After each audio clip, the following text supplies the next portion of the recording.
দর্শক আসসালামু আলাইকুম। ১০ জন মধ্যবিত্ত ঘরের সন্তানের মতো আমিও একসময় ডক্টর মোহাম্মদ ইউনূসের যথেষ্ট বড় ভক্ত ছিলাম। তার মতো পাণ্ডিত্য, বিশ্বব্যাপী তার সুনাম এবং সর্বোপরি নোবেল পুরস্কার পাওয়ার পর তার যে গ্লোবাল ইমেজ বাংলাদেশের একজন নাগরিক হিসেবে সবকিছু মিলিয়ে আমি বলতে পারেন তাকে বাংলাদেশের ভবিষ্যতের নেতৃত্ব মনে করেছিলাম।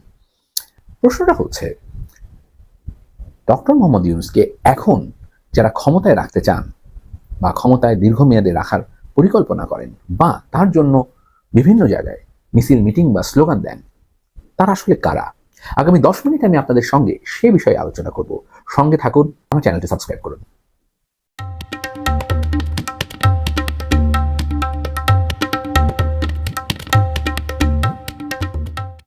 আমি ডক্টর মোহাম্মদ ইউনূসের একজন ভক্ত ছিলাম। মধ্যবিত্ত ঘর থেকে এসেছি। আমার কাছে মনে হয়েছে যে আমাদের মতো পরিবারের রিপ্রেজেন্টেটিভ হয়তোবা ডক্টর মোহাম্মদ ইউনূস হতে পারেন। তার গ্রামীণ ব্যাংক, গ্রামীণ পোশাক আমি পরতাম, গ্রামীণ চেকের ড্রেস আমি পরতাম, গ্রামীণ তার ড্রেস আপ, তার কথাবার্তা, তার চালচলন সবকিছু আমাকে ফ্যাসিনেট করতো, এক ধরনের অভিভাবক পেয়ে যাওয়ার মতো। এবং সারা বছর অপেক্ষা করতাম ঈদের সময় বা অন্য কোনো সময় ঢাকায় এসে মিরপুরের গ্রামীণ চেক থেকে গ্রামীণ ড্রেস নিয়ে যেতে, সেখানকার ঝুরি চেক এখনো আমার সবচেয়ে পছন্দের ড্রেসের মধ্যে একটা।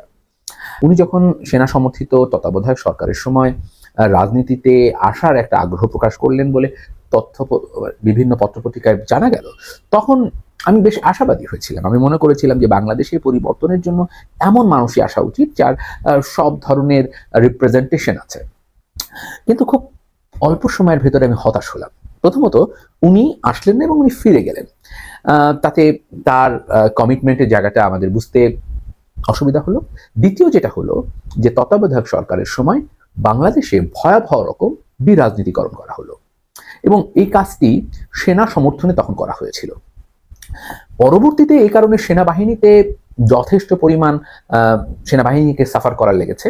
অনেক কর্মকর্তা দেশেই থাকতে পারেনি। আমি বলতে পারি যে ব্রিগেডিয়ার বারী ভাই, এরকম অনেকগুলো নাম আপনি ইভেন মইনু আহমেদ, উনিও দেশে থাকতে পারেনি। অল্প কিছু দিনের মধ্যে ওনাকে ওনার ক্ষমতা শেষ হওয়ার পরে উনি দেশেই থাকতে পারেননি। এরকম অনেক কর্মকর্তা দীর্ঘদিন দেশে থাকতে পারেনি, অথবা আওয়ামী লীগের সাথে এক ধরনের বোঝাপড়ার মধ্য দিয়ে বিভিন্ন সুযোগ সুবিধাতে পেয়েছেন। যেমন আমি এই আলোচনায় খোঁজার চেষ্টা করছি যে বাংলাদেশে আসলে কারা ডক্টর মোহাম্মদ ইউনূসকে দীর্ঘমেয়াদে ক্ষমতায় দেখতে চান বা তার ক্ষমতাকে মানুষজন জাস্টিফাই করার চেষ্টা করেন। 3 তারিখ থেকে 8 তারিখের মধ্যে তার রাজনীতিতে ফেরত আসা বা রাজনীতিতে অংশগ্রহণ করা খুবই গুরুত্বপূর্ণ। যদি আপনি বলেন, আমাকে শিবির থেকে বলা হয়েছে যে তারা প্রথম তার নামটি প্রপোজ করে। হতে পারে যে তারাই এটা প্রথম প্রপোজ করেছেন বা ইমেইলে তারা যোগাযোগ করে জিনিসটা জানিয়েছে 3 তারিখে। আমরা ধরে নিচ্ছি যে বিষয়টি একেবারে সত্য এবং উনি তারপরে দায়িত্বটা নিয়েছেন। তার পরবর্তীতে আসলে কি হয়েছে, উনি একটা সরকার গঠন করেছেন এবং এই সরকারটি আমার চোখে খুবই একটা এলিট সেন্ট্রিক একটি সরকার। এই সরকারের প্রতি আমাদের একটা বড় অংশ মানুষের সমর্থন রয়েছে। এটা নিয়ে যদি আপনি যাচাই বাছাই করতে চান বা 8 তারিখের পর থেকে প্রথম 6 মাস যদি আপনি দেখেন, তার যে একচ্ছত্র জনপ্রিয়তা, এটা আপনাকে নিশ্চয়ই খুবই একটা গুড ফিলিং দিবে।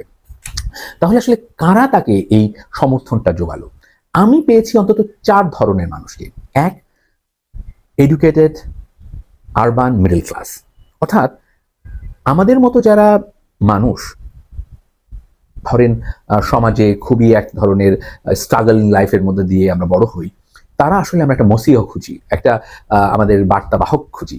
তো অনেকেই আমরা মনে করি যে ডক্টর মোহাম্মদ ইউনূস সেই বার্তা বহন করেন, কারণ উনি খুব সিম্পল ভাবে আমাদের কথাগুলো বলছেন, আমাদের মনের কথা বলছেন। এই আরবান এডুকেটেড মিডল ক্লাসে তার আসলে স্বপ্নটা খুব বেশি না। সে খুব সিম্পল লাইফ লিড করে, খুব সিম্পল ভাবে চলার চেষ্টা করে এবং তার অ্যাম্বিশন বলতে সে দেখে তার ডিগনিটিটাকে।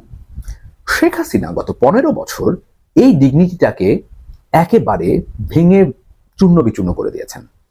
ফলে তাদের ভেতরে এমন কাউকে তারা দেখতে চাইছিলেন যে তার সেই ব্যক্তি যিনি ক্ষমতায় আসবেন তাদেরকে রিপ্রেজেন্ট করবেন, তাদের কথাগুলোকে বলবেন। তো ডক্টর মোহাম্মদ ইউনূস খুব স্বাভাবিকভাবে সেই ব্যক্তি যে আপনার এখনো কেডস পরে, পাঞ্জাবি পায়জামা পরে, উপরে একটা কোটি পরে উনি যাচ্ছেন এবং কোনো তার লাক্সারি নাই, দৃশ্যত কোনো লাক্সারি নাই, এবং কোনো ধরনের দেখে মনে হবে না যে উনি সাংঘাতিক রকমের অর্থনৈতিক দুর্নীতির ভেতর দিয়ে যাচ্ছেন বা এরকম কোনো দৃশ্যমান কোনো কিছু নাই। ফলে আমাদের মিডল ক্লাস চোখ তাকে ট্রাক করে, তাকে পছন্দ করে, তাকে মনের অজান্তেই তাকে ভালোবেসে ফেলে। এবং বিশেষত গত 15 বছরে যে ব্যক্তি, যে মানুষগুলো ভয়াবহ রকমের মানসিক যন্ত্রণার ভেতরে ছিল শেখ হাসিনার সময়কালে অগণতান্ত্রিক ব্যবহারের কারণে, অগণতান্ত্রিক চর্চার কারণে, বিশেষত মত প্রকাশের স্বাধীনতা বাধা দেবার জন্য যে একটা ভয়াবহ পরিস্থিতি তৈরি হয়েছিল, তারা ডক্টর ইউনূসকে সত্যিকার অর্থেই মনে করেন যে উনি হয়তো আমাদের সেই জায়গাটা ফেরত দেবেন। দ্বিতীয় যে শ্রেণীটি তাকে সমর্থন জন্য, তারা হচ্ছেন দেশের বাইরে থাকা শিক্ষিত জনগোষ্ঠী। অবশ্যই লেবার, মিডল ক্লাস বা বৈষম্যের শিকার, ওইখানে গিয়ে মাটি কাটছেন বা প্লেন এয়ারপোর্টের ময়লা ফেলছেন, এই ব্যক্তিগুলো না, কিছুটা শিক্ষিত এবং আপনি বলতে পারবেন যে উচ্চ শিক্ষিত এবং ওইখানে গিয়ে সেটেল হয়েছেন 2-3 দশক ধরে, এই মানুষগুলো তাকে সমর্থন যোগায়। তারা মনে করেন যে বর্তমান যে সিস্টেম তাদেরকে খুব একটা এগোতে দেয় এবং তাদের ভেতরে এই দেশটা আরো অনেক পটেনশিয়াল আছে, আরো সামনে যেতে পারে, এবং বিদেশের যে কালচারগুলো আছে, বিদেশের যে উন্নয়নের যে ধারণাগুলো আছে, সেগুলো যদি বাংলাদেশে তারা নিয়ে আসতে পারেন, তাহলে বাংলাদেশ একটা বড় দিকে যেতে পারবে এবং একটা মানে ভবিষ্যৎ সম্ভাবনাময় একটি দেশ হয়ে উঠতে পারে। এই কারণে এই সরকারকে পছন্দ করেন এবং ওন করেন এবং সেই সরকারকে তারা সেই সরকারের সাথে কাজ করার জন্য চেষ্টা করেন। এবং ওনাদের কিন্তু একটা লাক্সারিয়াস লাইফ হয়তো এখানে আছে, ওনারা স্কিলড, ওনারা ওইখানে হাই স্কিলড, ওনারা যদি এখানে ফেরত আসেন, তাদের জন্য তো এই সিম্পল প্যারামিটারের ভেতর দিয়ে বা রাজনৈতিক প্রেক্ষাপটগুলোকে মাথায় নিয়ে কাজ করার দরকার হবে। তো সেই জায়গাটা ওনারা একটা ব্ল্যাঙ্ক চেক পেয়ে যাবেন যদি ডক্টর মোহাম্মদ ইউনূস ক্ষমতায় থাকেন। ফলে এই মানুষগুলোর জন্য কিন্তু খুবই গুরুত্বপূর্ণ। এবং আপনারা দেখবেন যে সম্প্রতি একটি গ্রুপ হয়েছে, তাদের বলে বাংলাদেশ আমেরিকা বাংলাদেশ অ্যালায়েন্স, এবং তারা চান, তাদের ভিতরে ইঞ্জিনিয়ার আছেন, ব্যবসায়ী আছেন, ব্যাংকার আছেন, অধিকাংশই আমেরিকাতে থাকেন। তারা কি করছেন, তারা একটা পুশ দিচ্ছেন যে বাংলাদেশে তারা যাতে ভোট দিতে পারেন, ঠিক আছে, তারা যাতে এখানে ইউনূস সরকার যদি আরো দীর্ঘদিন থাকে, তাহলে তাদের যে এজেন্ডাগুলো আছে সেইগুলো ওনারা ইমপ্লিমেন্ট করতে পারেন। তো এইটা হচ্ছে একটা দ্বিতীয় সেকশনটা গেল, যে তারা আরবান একটা section, urban educated middle class, এটা হচ্ছে একটা এডুকেটেড এক্সপেট্রিয়েট মিডল ক্লাস। এরপরে আসছে তৃতীয় শ্রেণী, তৃতীয় যে মানুষগুলো, তারা হচ্ছে এলিটস। তারা হচ্ছে যে তাদের কাজকর্ম, শিক্ষা দীক্ষায় তারা দীর্ঘদিন শেখ হাসিনাকে বিভিন্ন কলা কৌশলে ক্ষমতায় রাখতে, তাদের সেকুলার স্পিরিট দিয়ে, তাদের মডার্ন আইডিয়া দিয়ে তারা রাখার চেষ্টা করেছেন। এবং আপনি দেখবেন এই মানুষগুলো যে বয়ান তারা সমাজে তৈরি করেন, সেই বয়ানগুলো সবকিছুই শেখ হাসিনার জন্য সুবিধা ক্রিয়েট করেছে, এবং সেইটার বয়ানকে ভিত্তি করে শেখ হাসিনা বাংলাদেশে ফ্যাসিবাদ কায়েম করছে। এই ধরনের মানুষগুলো, এই এলিট সমাজের যারা রিপ্রেজেন্টেটিভ, তারা ডক্টর মোহাম্মদ ইউনূসকে সমর্থন করেন, কারণ এর মধ্য দিয়ে বিরাজনীতিকরণের যে ধারা, সেটা বাস্তবায়ন করা সম্ভব। তাদের কাছে বড় একটা ক্লাস স্ট্রাগল আছে। ক্লাস স্ট্রাগলটা কি? আমি মনে করি যে মিডল ক্লাসকে কখনোই এলিট অব দি সোসাইটি কোনোভাবেই ক্ষমতার আশেপাশে আসতে দিতে চান না।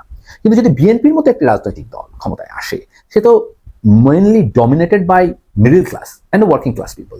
এবং ধরেন অনেক আছেন, এই যে দেখেন না, পিনাকি বলেন যে সিঙ্গারা বিক্রি করতো তার ছেলে মির্জা আব্বাস, অর্থাৎ একদম মাঠের থেকে উঠে আসা একটা মানুষ, হ্যাঁ, সংগ্রাম করে, রাজনীতি করে, দুর্নীতিও করতে পারে, এর মধ্যে দিয়ে উঠে আসা এই মানুষগুলো যাতে ক্ষমতা যেতে না পারে, তার জন্য কিন্তু এলিটরা সবসময় আতঙ্কিত থাকে। এই জন্য দেখবেন শেখ হাসিনা তো মূলত মধ্যবিত্ত ঘরের মেয়ে, তার বাবা মধ্যবিত্ত ঘরের সন্তান ছিলেন। এই জিনিসটা এলিটরা নিতে পারেনি, এবং এই কারণে দেখবেন যে সবসময় তাদের বয়ানের ভিতরে এলিটদের যে প্রভাব, সেটা থাকার চেষ্টা করেছে। অন্যদিকে শেখ হাসিনা সবসময় সুশীলদেরকে গালি দিয়ে গেছে। সুশীল বলতে ওই সুশীলরা আসলে আপনার সামনে আমার সামনে যে তারা এসেছে, মূলত এদের বড় অংশই হচ্ছে এই এলিট জায়গা থেকে আসছে। আপনি যদি দেখেন বাংলাদেশের এলিট কারা, এটা যদি আপনাকে জানতে হয়, তাহলে আপনি দেখবেন যে এই যে রেহমান সোভান এর মতো যে ব্যক্তিত্বরা আছেন, তারা মূলত এই বয়ানগুলো তৈরি করেন। এবং আপনি দেখবেন যে রেহমান সোভান কিন্তু এই সরকার আসার অল্প কিছু দিনের মধ্যেই কিন্তু বলেছেন যে সংস্কার প্রয়োজন, তার জন্য অন্তত 3-4 বছর প্রয়োজন হবে। অর্থাৎ এই সরকারকে আপনারা 3-4 বছরের জন্য লেজিটিমেট করেন। একই সঙ্গে এই যে এডিটররা আছেন, মাহফুজা নামের মতো এলিট যারা, তারাও কিন্তু মানে ছলে বলে কলে কৌশলে শেখ হাসিনাকে দীর্ঘদিন ক্ষমতায় রাখতে সহায়তা করেছেন। এখন এসে তারা কিন্তু এই সরকার কয়দিন থাকবে, 2 বছর থেকে 3 বছর, হ্যাঁ, এইটার এক ধরনের ন্যায্যতা তারা দিয়ে এসেছেন।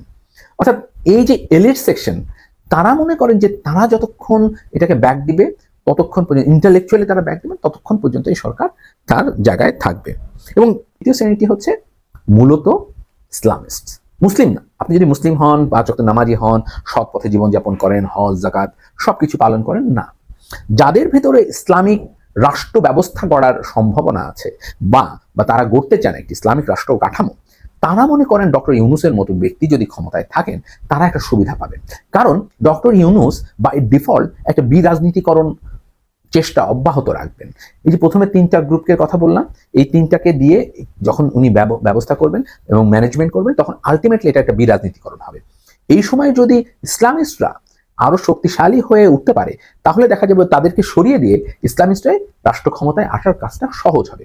এবং তারা স্বপ্নও দেখেন যে বাংলাদেশে একসময় ইসলামী ভ্যালুজ বেজ হয়ে উঠবে এবং সেই ইসলামিক ভ্যালুজের উপরে দাঁড়িয়ে তারা আসলে শাসন কায়েম করবে না। মানে এই শাসন ব্যবস্থা আসলে কোথায় সাকসেসফুল হয়েছে আমার কিন্তু জানা নেই। আপনি যদি বলেন যে মিডল ইস্টের কোনো কান্ট্রি যদি আপনি আমাকে একটু দেখাতে পারতেন, আপনারা প্লিজ আমাকে আমার কমেন্ট বক্সে এসে জানাবেন যে কোন ইসলামিক রাষ্ট্র ব্যবস্থা বাংলাদেশে যেটা আপনারা ইমপ্লিমেন্ট করতে যাচ্ছেন, সেই ব্যবস্থা বাংলাদেশের বাইরে, ধরেন মিডল ইস্টের কোনো দেশ যেখানে ইসলামের উদ্ভব হয়েছে, সেখানে সাকসেসফুল হয়েছে এবং সেটার ভিত্তিতে আমরা মনে করতে পারি দীর্ঘমেয়াদে বাংলাদেশে গণতান্ত্রিক কাঠামো, মানুষের হিউম্যান রাইটস প্যারামিটার, তাদের ফ্রিডম এক্সপ্রেশন প্যারামিটার, নারীর অধিকার, সাম্য, বিভিন্ন বিষয়গুলো একেবারে ইমপ্লিমেন্টেড হয়েছে।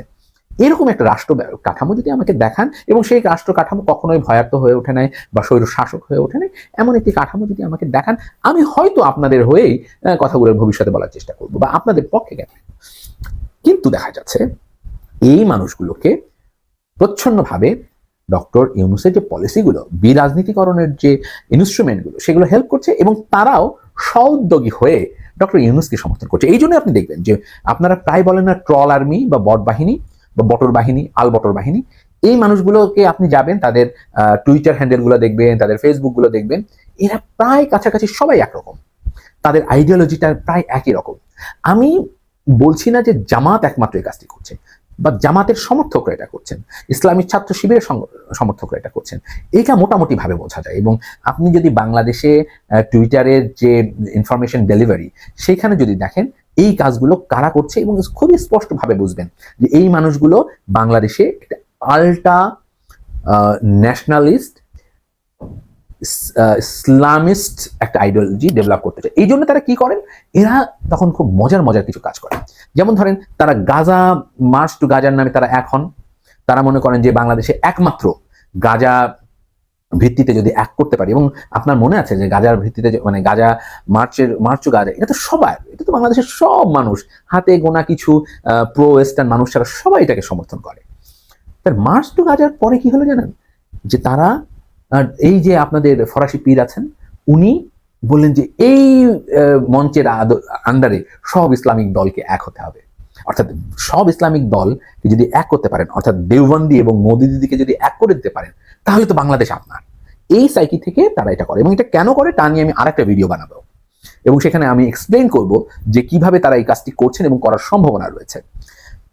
অন্যদিকে এই যে ডক্টর মোহাম্মদ ইউনূস সময় মোবোক্রেসিটাকে ইমপ্লিমেন্ট করা সম্ভব হচ্ছে, এটা তো একটা গণতান্ত্রিক সরকার আসলে এটাকে করতে দেবে না, কারণ তাকে সবাইকে নিয়ে চলতে হচ্ছে। সে তো একমাত্র একটা ইসলামিস্ট দলকে নিয়ে সে চলবে না। তো অনেকে বলে না যে প্রচ্ছন্নভাবে এই সরকারের ভেতরে কাঠামো সবকিছুই চলছে বেসিক্যালি জামাতের ইয়েতে, নির্দেশনায় বা সমর্থনে, এবং আসলেই কিন্তু সেটা জামাত এবার যেটা জানা যায় যে জামাত আসলে এবার খুব সুকৌশলে দুটি কাজ করেছেন। তারা মনে করেন যে দুটো জায়গাতে তাদের একটা বড় ধরনের ইনফিল্ট্রেশন দরকার ভবিষ্যৎ বাংলাদেশ গঠনের জন্য। একটা হচ্ছে স্বাস্থ্য খাত আর একটা হচ্ছে শিক্ষা খাত। এই দুইটা জায়গাতে তারা কন্ট্রোল আনতে চান। এই দুইটা জায়গাতে কন্ট্রোল আনলে কি হবে, ভবিষ্যতে যদি ডক্টর ইউনূস চলে যাওয়ার পরেও দীর্ঘমেয়াদে যদি তার শাসন ব্যবস্থা সে বিল্ড আপ করতে চায়, সেজন্য এই কাজটি করতে পারে। এই জন্য দেখবেন যে প্রত্যেকটা বিশ্ববিদ্যালয় কে কিভাবে কোথায় ভিসি বসবেন, ভিসি বসবেন, প্রক্টর বসবেন, কোথায় গ্যাঞ্জাম হবে, সবকিছুই কিন্তু তারা খুব সুচারুভাবে এটা করে। এবং এটা করার জন্য তারা যে পদ্ধতিটা নিয়েছেন, পদ্ধতিটা হচ্ছে যে তারা মনে করেন যে তার লাইক মাইন্ডেড মানুষগুলোকে যদি আমি ওইখানে বসাতে পারি, তাহলে দীর্ঘমেয়াদে আমরা একটা সময় এসে ক্ষমতা গ্রহণ করতে পারবো। এবং সর্বশেষ যে কথাটা বলে আমি শেষ করব, এই কাজগুলো করতে গিয়ে তারা হাতিয়ার হিসেবে এখন ব্যবহার করছে এনসিপিকে। এনসিপি তার মনের অজান্তে তার বোঝা না বোঝার পার্থক্যের ভেতরে মূলত জামাতের যে এজেন্ডাগুলো আছে সেগুলো ইমপ্লিমেন্ট করছেন। ফলে এই যে কম্বিনেশন, 4টা ধরনের মানুষের আপনার কথা বললাম, যে প্রথমে আরবান এডুকেটেড মিডল ক্লাস, তারপরে আমি বলেছি যে high skill expatriate, Bangladeshi elites, and finally the Islamists, এরা সবাই মিলে ডক্টর ইউনূসকে এখন ব্যাকআপ করছে। এর মধ্য দিয়ে মূলত যে সমস্যাটা হচ্ছে সেটা হচ্ছে বিরাজনীতিকরণ হচ্ছে। বিরাজনীতিকরণ যদি আপনি বাংলাদেশে দীর্ঘমেয়াদে করেন, বাংলাদেশে যে সোশ্যাল ফ্যাব্রিক আছে সেটা ভেঙে যাবে। যে কারণে শেখ হাসিনার একটা সময় পতন হয়েছে, এই কারণেই ভবিষ্যতে বিরাজনীতিকরণ করা হলে বাংলাদেশে ভয়াবহ রকম এক স্বৈরাজ শাসনের উত্থান ঘটবে এবং আপনারাই বা আমরা সবাই তার ভুক্তভোগী হব। আজকে এই পর্যন্ত, সবাই ভালো থাকুন, সুস্থ থাকুন, খোদা হাফেজ।